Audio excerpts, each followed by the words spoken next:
Okay, so here's a follow-up of the KLR video I made about my long distance KLR. I've since traded off the KLR for a DRZ400 and saved 100 pounds. It was just getting too heavy. I'm getting older. I got bad knees, bad back. Picking up the KLR was no bueno, if you know what I mean. So now I've got a DRZ400, a 2002. Bought it with only 2,800 miles on it. It was in brand new condition.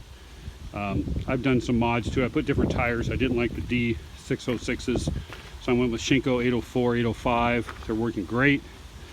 I did lowering links and lowered the forks, but just 10 minutes ago I took the lowering links off the back. Went with stock because it was too low with my luggage. Left the forks down because now the bike's nice and evened out. I put a different exhaust tip on it. It's a little bit louder. It's still got the screen in there, so we're still legal. My tool tube and stuff. So anyway, here goes what I've done to this DRZ for a light adventure bike. So I mentioned I did new tires. Suspension in the front's all stock. I built this screen here at a Lexan, $5 at Home Depot. And my spare tube carrier used to be on the front fender down here, but I made the fender wiggle and wobble at speed. It was not good. So I mounted up there, and everything it's good, it's tight. Oh, that's loose. I gotta go tighten that down. It's got Explorer LED lights on it. Here's a Gopro mount for when I want to put it on the bike.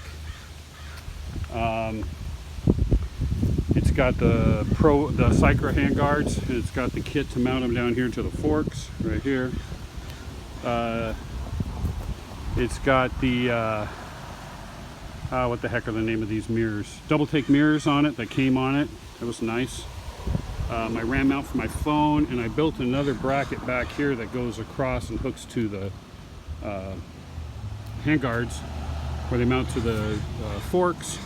I have a 7-inch tablet that I put here, and it's guarded by this because it's not waterproof. I don't use it except on really nice days when I know I'm not going to hit any rain. We're going to go do some of the Washington Backcountry Discovery route this weekend, so it's loaded up for some rain and mud and stuff. I've got the Eclipse charger here, and the cord to my iPhone. I'm going to try these magnetic ones because it was just ripping the pins out of my iPhone, the vibration. These are just some cheap panniers from, I believe they're from eBay, but they're like the Tusk ATV ones. They were like $19. I just had to put this little piece of Tupperware here just so it held it tight because the hole's a little bit bigger.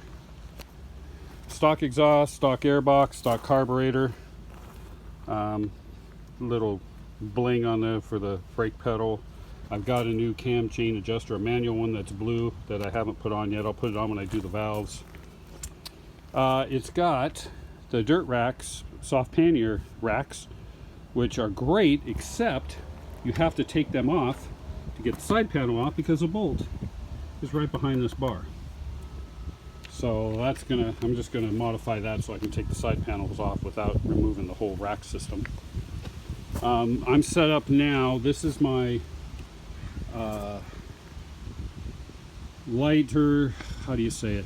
This setup here that I've got on the bike now is when I'm going to ride till the evening, set up camp, get up in the morning, take down camp, and keep riding. So it's got my small, real quick tent on there.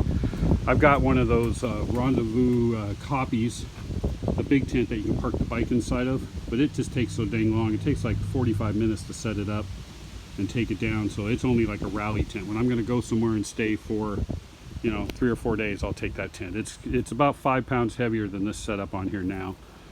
This is my portable cot. That thing is worth its weight in gold. I think I paid like $150 for it. That's a whole cot. That's a almost 7 foot long, 2.5, 3 foot wide cot right there. That's all in there. These are the Views saddlebags, $89 shipped, and they're made down in California, and they're a dry bag saddlebag. This will be the first outing. I've had them on the bike. You can see they're dirty for some rides, but this will be the first time I've used them on a trip. So yeah, they seem really good, and they hook on really well. Now the rock strap, as you can see, is touching my muffler here. So when I'm done with this video, in here is some heat wrap that's soaking in water. I will take that and I'm going to wrap the muffler when we're done with this video so that that strap doesn't melt. It's got a tail tidy with LED tail light. In this tube, this ABS tube, is all of my tire changing. I have a Baja no pinch in there, and all my spoons and everything's all tucked in there for changing a tire anywhere.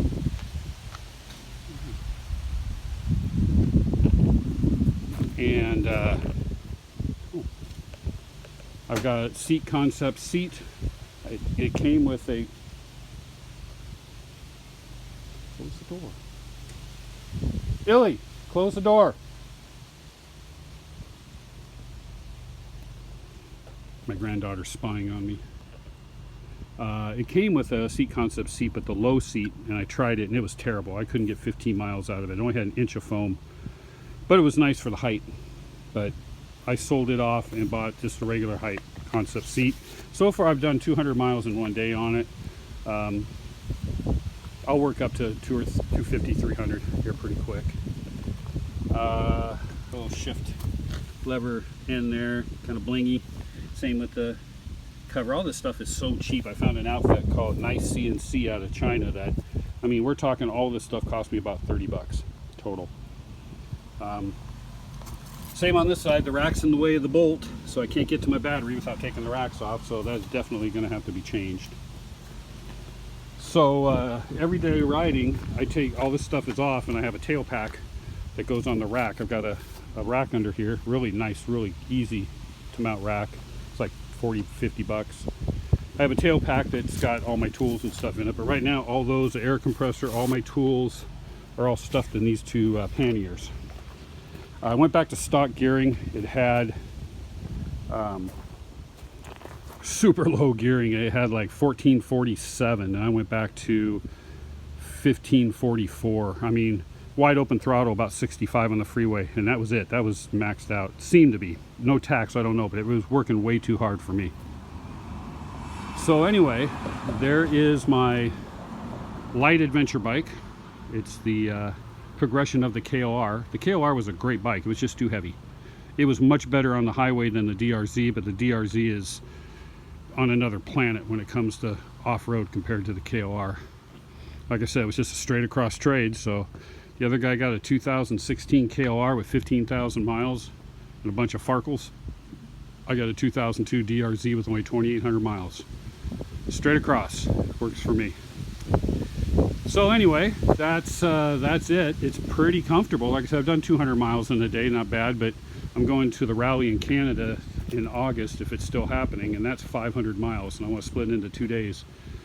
So that's 250 a day. I got to work up to that. I'm not there yet, but we'll see. Anyway, that's it. Any questions, leave a comment. I'll answer them. But yeah, everything's on there ready to go for, we're going to be gone for 5 days. Adios.